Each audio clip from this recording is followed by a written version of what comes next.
কি বানাচ্ছো তুমি এখন? চিলি পটেটো খেতে চাইলি সেটাই। তো বানাচ্ছো, এই যে বলে বানাবে না? না না, বানিয়ে দিই, আজকে কি বা খাওয়াবো, বেরোবো আবার, সেই জন্য। কি করে বানাচ্ছো এটা? এই তো এটাতে কর্নফ্লাওয়ার, হলুদ, নুন, একটু শুকনো লঙ্কার গুঁড়ো ভালো করে মাখিয়ে নিয়ে ভেজে তুলে নিলাম। এবার পেঁয়াজটাকেও তাই করেছি, পেঁয়াজটাও ভেজে তুলে নেব। তুলবো না, পেঁয়াজটার মধ্যে সব দিয়ে দেবো, পেঁয়াজটাও ভাজবো। এটা এটা জানো, এটা কিন্তু ইয়ের মতন হয়, চিলি চিকেনের মতো। তা হয় কি না জানি না, আমি এভাবেই বানাই সহজ পদ্ধতিতে, আমার মতন করে আমাকে এইভাবেই শিখছি। এই পরে ভিডিও তুলছিস বলছো কেন? সকালবেলা ব্রেকফাস্ট কি ঘরে বেনারসি শাড়ি পরে করবে? হ্যাঁ, ঘরে কি বেনারসি শাড়ি পরে ভিডিও করবে? সকালবেলা ব্রেকফাস্ট মানুষে ঘরের ড্রেস পরেই তো করে। না একেবারে মাথা ওটা আস্তায়নি। ঠিক আছে, তুমি তো খাবার দেখাচ্ছ, তুমি তো আর নিজেকে দেখাচ্ছ না।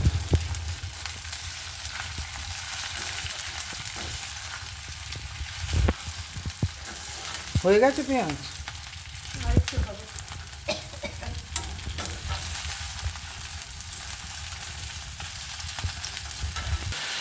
যাই হোক, অনেক লোকেরা তো অনেক কথা বলবেই, সবাইকার কথা ভেবে আর শুনতে গেলে তো তাহলে তুমি কাজই করতে পারবে না।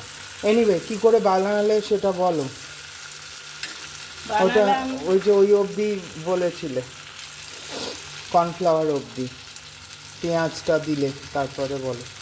পেঁয়াজটাও একটু কর্নফ্লাওয়ার সব কিছু দিয়ে মেখে রেখেছিলাম, একটুখানি লঙ্কার গুঁড়ো, একটু নুন, হলুদ সব কিছু দিয়ে, আর টমেটোটা এমনি দিলাম।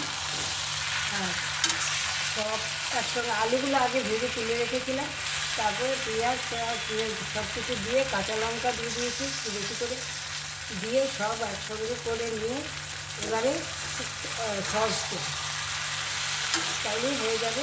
একটু চিনি দিয়েছি সামান্য সামান্য, কেননা পেঁয়াজের একটা মিষ্টি আছে তো, তাই জন্য আর অত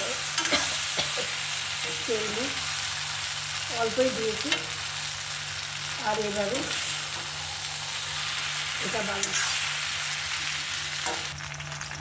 আগে একটু দিয়েছি সস, আবার একটু দিচ্ছি, আর একটু লাগবে। আগে একটুখানি সস দিয়েছি, তারপরে আবার একটু লাগবে বলে আর একটু দিলাম। তা হয়ে গেছে এটা? হ্যাঁ, হয়ে গেছে।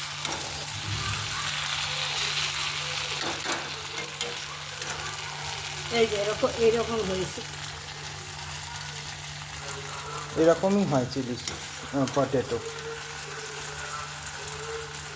ব্যাস ব্যাস ব্যাস, আমাকে আর দিও না কিন্তু।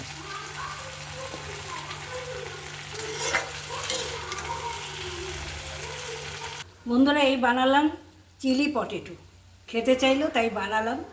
তা তোমরাও দেখলে কিভাবে বানালাম। এটা কিন্তু খুবই মুখরোচক, বাচ্চাদের দিলে তো একদম সাংঘাতিক, ভীষণ ভালো খেয়ে নেবে, আর বড়দেরও ভালো লাগে এটা, তো খুবই ভালো খেতে হয়।